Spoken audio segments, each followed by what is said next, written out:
കുറച്ചു ദിവസം മാറി നിന്നപ്പോഴേക്കും ഇവിടെ എന്തൊക്കെയാ സംഭവിച്ചേ? ഡിവോഴ്സ് ഫയൽ ചെയ്തു. ആ സംഭവം ഒന്നും നേരിട്ട് കാണാൻ പറ്റിയില്ലല്ലോ.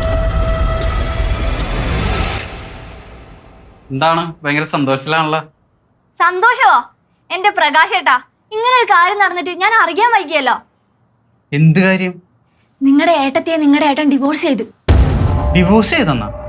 ചെയ്തില്ല, പക്ഷെ നിങ്ങളുടെ ഏട്ടൻ ഡിവോഴ്സ് പെറ്റീഷൻ ഫയൽ ചെയ്തു. നിന്നോട് ഇതാരാ പറഞ്ഞേ? നിങ്ങളുടെ ഏട്ടൻ തന്നെയാ പറഞ്ഞത്. ഇനി നിങ്ങളുടെ ഏട്ടത്തിക്ക് ഇവിടെ ഒരു സ്ഥാനവും ഇല്ല. നിങ്ങളുടെ അമ്മ തന്നെ പറയുന്ന കേട്ടോ, കുഞ്ഞിനെ അബോർട്ട് ചെയ്ത് കളയാൻ. എല്ലാവരും കൂടി അമ്മയെ പറഞ്ഞ് തിരിച്ചു കാണും, അല്ലാതെ അമ്മ ഇങ്ങനെയൊന്നും പറയില്ല. എന്ത് പറഞ്ഞ് തിരിച്ചാലും അവര് വെളിയിലായാ മതി. എടി, നിന്നോട് ഒരു കാര്യം പറയാം. ഏട്ടത്തി ഇങ്ങനെ സൈലന്റ് ആയിട്ടിരിക്കണേ നീ അധികം സന്തോഷിക്കണ്ട കേട്ടാ.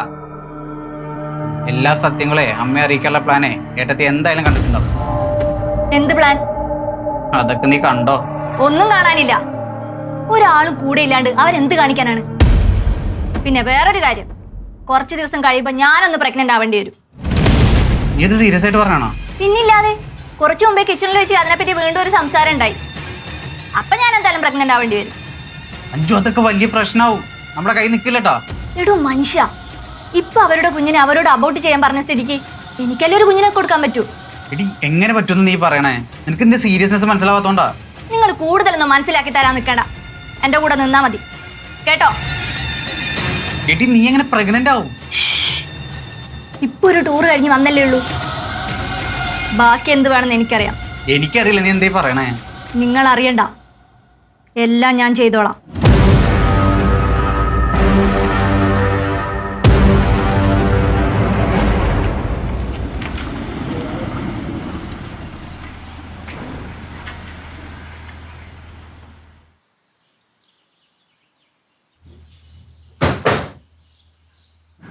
നീ കൊറേ നേരമായി വന്നിട്ട്? ഇല്ല, കുറച്ചു നേരമേ ഉള്ളൂ. നീ എന്താ അത്യാവശ്യമായിട്ട് വരാൻ പറഞ്ഞ? നീ പേടിക്കണ്ടടാ, നിന്നെ ഇവിടെ ആരും ഒന്നും പറയത്തില്ല. അതല്ലടി, നിനക്കറിയാലോ ഞാൻ കാരണം വെറുതെ നിനക്ക് കുറെ പ്രശ്നങ്ങളുണ്ടാവും. നീ ഇപ്പൊ എത്ര മുങ്ങി നടന്നാലും നിന്നെ എന്നെയും ചേർത്ത് പറയാവുന്ന അനാവശ്യങ്ങളെല്ലാം അയാൾ വിളിച്ചു പറയും. നമുക്ക് അമ്മയോട് കാര്യങ്ങൾ പറഞ്ഞ് മനസ്സിലാക്കാൻ ശ്രമിച്ചൂടെ? ആരെ പറഞ്ഞു മനസ്സിലാക്കാമെന്ന് വിചാരിച്ചാലും അമ്മേനെ പറഞ്ഞു മനസ്സിലാക്കാൻ ബുദ്ധിമുട്ടാ. അതെന്താ? ഈ കുഞ്ഞിനെ അബോർട്ട് ചെയ്തിട്ട് വീട്ടിൽ കയറിയാൽ മതിയെന്ന് അമ്മ പറഞ്ഞേക്കുന്നത്. അല്ല, ഇപ്പൊ നേരത്തെ അബോർഷൻ ചെയ്യാൻ പോയെന്ന് പറഞ്ഞാണെന്നുള്ള പ്രശ്നം. അതൊക്കെ അപ്പോ ഇപ്പൊ അങ്ങേര് പറയുന്ന മാത്രം കേൾക്കുന്ന, അങ്ങേര് കീ കൊടുക്കുന്ന പാവേ അമ്മ. അതൊക്കെ എന്തേലും ആവട്ടെ, നമുക്കിപ്പോ അകത്തേക്ക് കയറാം. നമുക്ക് കുറച്ചേരം ഇവിടെ നിൽക്കാൻ ചേച്ചി. ശരി, എന്താ നിന്റെ പ്ലാൻ? ചെക്കപ്പിന് പോണ്ടെന്ന് പറഞ്ഞ് ഇങ്ങോട്ട് വന്ന് എന്തിനാ? വീട്ടിലെല്ലാവർക്കും കുഞ്ഞിനെ അബോർട്ട് ചെയ്യണമെന്നല്ലേ ചേച്ചി? എന്നാ പിന്നെ അവരുടെ ഇഷ്ടം പോലെ നടക്കട്ടെ എന്ന് ഞാനും വിചാരിച്ചു.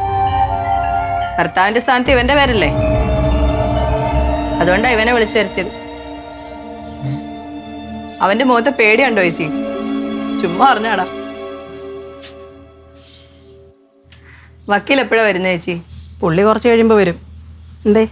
വക്കീലും കൂടെ വരട്ടെ, എന്നിട്ട് എല്ലാവരോടും കൂടെ പറയാം. എന്തു പറയാമെന്ന്? ചേച്ചി, ഇപ്പൊ ശത്രുക്കളുടെ എണ്ണം കൂടി. എനിക്ക് മാത്രമല്ല, എൻ്റെ കുഞ്ഞിനും. കുഞ്ഞിനെ ഇല്ലാതാക്കാൻ അമ്മ തന്നെ പറഞ്ഞ സ്ഥിതിക്ക് തിരിച്ച് ഞാനും ഒരു ബോംബിടണ്ടേ? സകല ആളുകളോടും ഇത് അങ്ങേരുടെ കുഞ്ഞല്ല എന്ന് പറയുമ്പോ ഇപ്പൊ അമ്മ വിശ്വസിച്ച പോലെ ആരായാലും വിശ്വസിച്ചു പോവും. ചേച്ചിക്ക് എന്നെ വിശ്വാസം ഉള്ളതുകൊണ്ടാ ഞാൻ പറയുന്നത് വിശ്വസിച്ചത്. അല്ലായിരുന്നെങ്കിൽ ചേച്ചി സംശയിച്ചേനെ. ചേച്ചി, ഇത് അയാളുടെ കുഞ്ഞാന്ന് അയാൾ തന്നെ പറയും. ഇല്ല, ഞാൻ പറയിപ്പിക്കും. എങ്ങനെ? വക്കീല് വരട്ടെ ചേച്ചി, അതുവരെ ചേച്ചി ഒന്ന് വെയിറ്റ് ചെയ്യും. സക്സസ് ആയി വക്കീലെ. അവളോട് അമ്മ തന്നെ പറഞ്ഞു ആ കുഞ്ഞിനെ ഇല്ലാതാക്കാൻ. ഇതൊക്കെ എങ്ങനെ സംഭവിച്ചു? ഇപ്പൊ അമ്മ എൻ്റെ ഭാഗത്താ. അപ്പൊ പിന്നെ ഞാൻ എന്ത് പറഞ്ഞാലും അമ്മ കേൾക്കും. എപ്പോഴത്തേക്കായിട്ടാ ഡിവോഴ്സ് ആകുന്നേ? ഡിവോഴ്സ് ആവാൻ കുറെ സമയമൊക്കെ എടുക്കും. ഞാൻ പറഞ്ഞ പോലെ ആവണി കുഞ്ഞിനെ ഇല്ലാതാക്കിയ നമ്മൾ രക്ഷപ്പെട്ടു. ആ ഒരൊറ്റ കാരണം മതി തനിക്ക് പെട്ടെന്ന് ഡിവോഴ്സ് കിട്ടാൻ. അതവള് ചെയ്യും വക്കീലെ. അമ്മയാണ് പറഞ്ഞിരിക്കുന്നത്.